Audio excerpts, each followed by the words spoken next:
Hi, folks. You're with Tacitus today. Tacitus today, your pushback channel, and thank you for joining this audio live stream.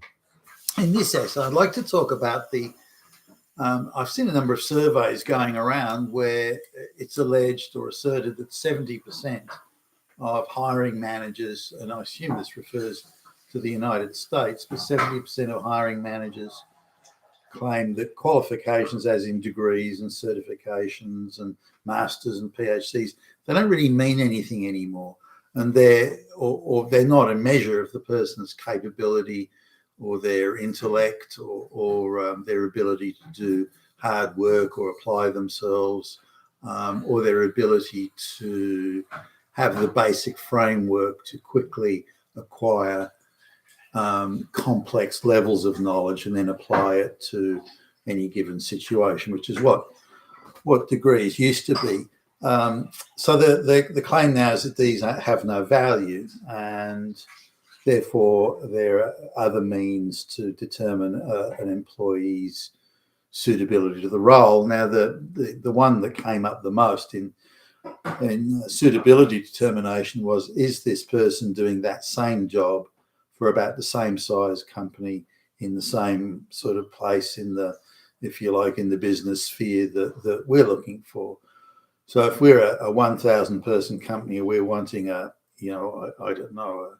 supply chain analyst to handle electronic equipment in a 1,000 person company in the state of California or whatever it might be, then what we want is, the only measure we've got is that is this job applicant working for another 1,000 person company in California, in this area, in electronics, in supply chain, in this, and so on. So that's that. Now, that's not a completely unreasonable determinant, but what if that person got that job through affirmative action or diversity, DEI, or race gender quotas?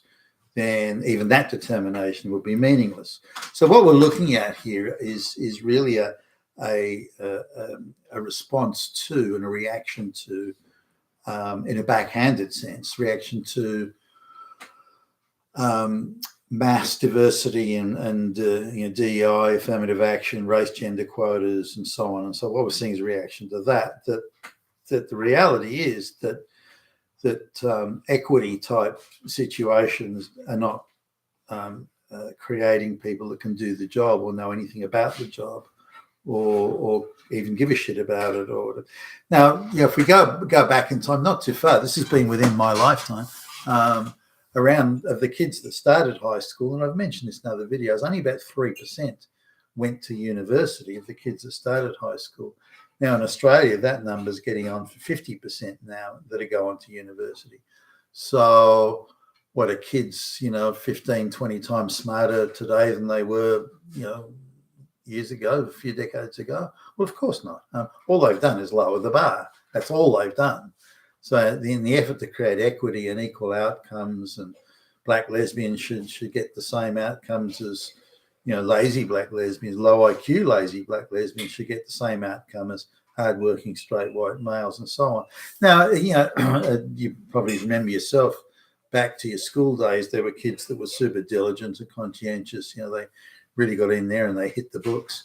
There were kids who had excellent memories and they could almost memorize things, and photographic memory type people. And there were kids that just worked really hard. On the other side, there were kids that didn't give a shit. They would avoid touching the books, and they would just go and goof off and lie on the beach all day or something like that. And so there were many different types of kids. It tended to be that the kids that worked the hardest and applied themselves the most, they did the best at school. They passed the exams. But those were the days, certainly in the earlier part, those exams were strictly pass or fail. And some of those exams were quite rigorous. So I remember in one exam, just for some reason it's just popped in my head then. One exam I got 56%, which is hardly a high mark, but I came third in the class. So that was like a really tough test. And sometimes there'd be tests that weren't material that you'd learned in class. And the teacher would say, well, we gave you a reading list. You should have done additional study yourself. If you didn't, if you couldn't be bothered to go to the library or hit the books, then that's your lookout. And they would say that the information we're giving you is the minimum. You need to get out there and acquire more information, more knowledge, and so on. And if you don't do that, then that's your lookout, and so on. So there were those angles as well. But the bottom line was that typically, with some exception, again, photographic memory kids, but with some exception, it was the brightest kids that were in the top classes and went on to university, and they're the ones that studied things like medicine and so on, science and the like. So, but that was already changing even when I was at high school, that they were already talking the language of equity and equal outcomes, and so that changed, and then radically changed over the ensuing years. I remember state governors, or the equivalent of state governors, or premiers as we call them in Australia, but state governors would get on the media and say, well, this year, and this is in the graduation senior high school exams, in this year, I think a black lesbian will come first in mathematics. That's what I think, and that's what I'm hoping for. And of course, 2 weeks later, the results were announced, and wouldn't you know it, a black lesbian comes first in mathematics in the senior high. Obviously, it just illustrates us how hopelessly politicized education became. It wasn't just a matter of equity or equal outcomes. That alone was bad enough, but the idea will be politicized to the point where they can just say a black lesbian will come first, and bingo, they come first. So this was the chase. So the amount of PhDs and masters and degrees that are being handed out to people that wouldn't have made it out of junior high school, in the old days, has devalued, of course, education degrees and so on. Now, given they're quite determined, particularly with people that say have got some black, lineage they've got their memorandums going around some universities. You will not fail a black person ever for any reason, even if they don't turn up for a single lecture, even if they don't even hand in a test or do a test or do an essay, you will still give them a degree, because this promotes equity in our society. So there's a proliferation of people with qualifications they haven't earned. Now, if you wanted to get those degrees, or you wanted to get any sort of certificate, you had to put the work in. That was how it once was. It's just not that way anymore. Although straight white males are held to a higher standard. Now, I've interviewed people who have got degrees, and minorities, and they don't know squat. The straight white guys still know their stuff and they can do it. But if you're asking the proverbial black lesbian at the interview, can you do this engineering calculation, for example? And the equity crowd looked at all areas in the workforce that were predominantly male, and then they artificially inserted low IQ, equity qualified, or equity certified, participation trophy minorities specifically into those areas. So when I look at the new hires that have been hired by large multinational engineering firms, it's all brown women in hijabs and things like that. I mean, that's obviously bullshit. They're not. That's the whole thing's a So, but what it means in reality is that none of these qualifications mean, and I've seen this again at interviews. Now, when I ask, which as I've done, ask these job applicants, this is for a civil engineering gig. Okay, you're out in the middle of nowhere. There's no internet. Internet's patchy at best. You need to make a series of engineering calculations about volumetric amount, excavation and land leveling and this and that and so on. Show me that you can do it.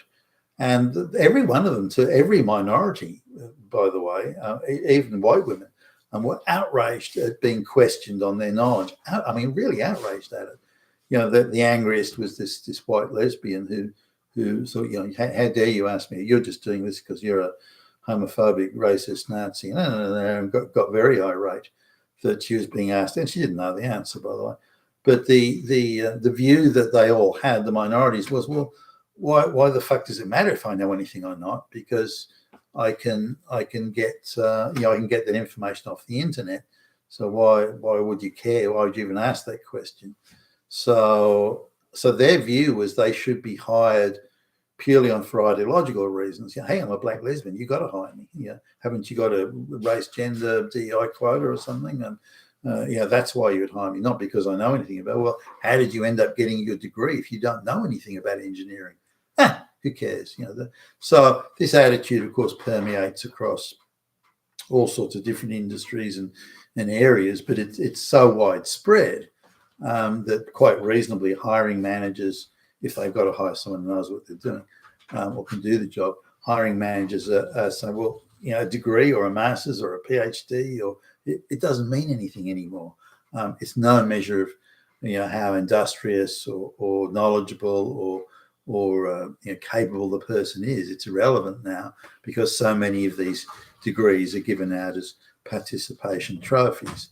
The same can be said where insurance companies insist, well, you have to have a health and safety officer in every location.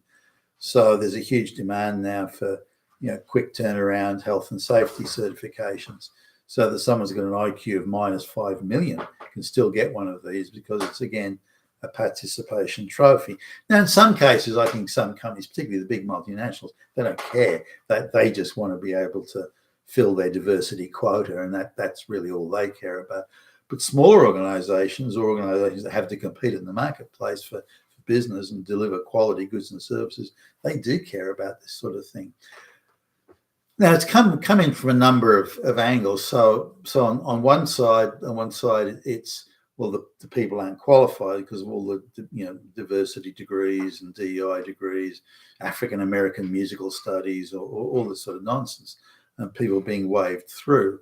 And the amount of people I meet who I can guarantee you they would never have made it out of junior high school on any sort of a merit basis. They would have been out of school at the age of 14.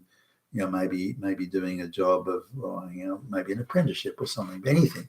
But in the old days, the apprentice, they wouldn't pass you out at the end of 5 years just because you'd done your 5-year apprenticeship.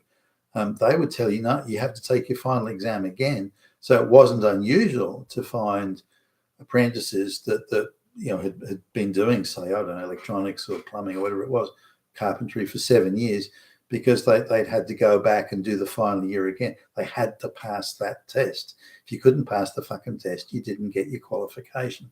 That's changed now. Minorities and again, the proverbial black lesbian, they're all given their certifications, whether they've actually passed it or not. And I think this is having a wider effect. But what do you do? How can you deal with this? All these unqualified people. How can you deal with this and say, well, all these qualifications they've been given have no value, they have no meaning, we reject them. They're not a measure of the person's suitability or desirability to be employed. But how then do hiring companies deal with the idea of affirmative action or diversity, equity, and race, gender quotas and so on? How do they deal with that if they don't accept these qualifications? They still intend to have their quotas there, their diversity quotas. They still want to fill those, but they have to somehow work around the are there better qualified affirmative action applicants? If they were all given their degree as a participation trophy, their college degree, how do you differentiate? And because there's now so many affirmative action people in the wider workplace, you've actually got affirmative action people complaining that other affirmative action people are not qualified enough. So I don't know how that sorts itself out. It seems to be a natural thing that over time there's a natural hierarchy appears.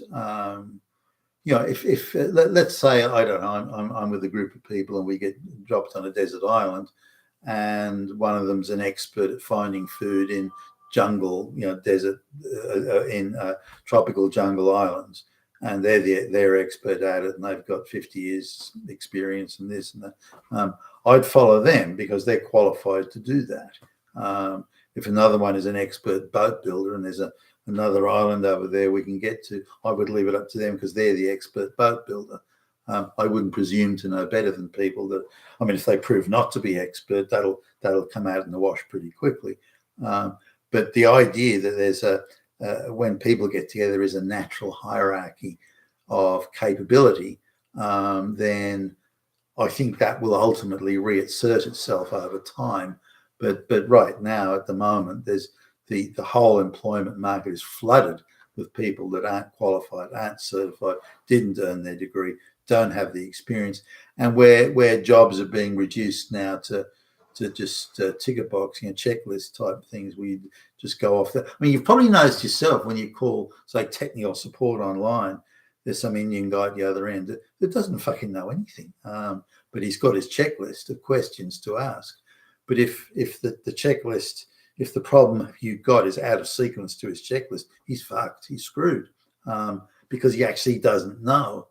Now, there was a time when people who had those jobs did know, and where they may have some sort of a checklist just so they got their things in sequence, they knew, okay, all right, that's not working, so try this and then do that. So they knew what they were doing.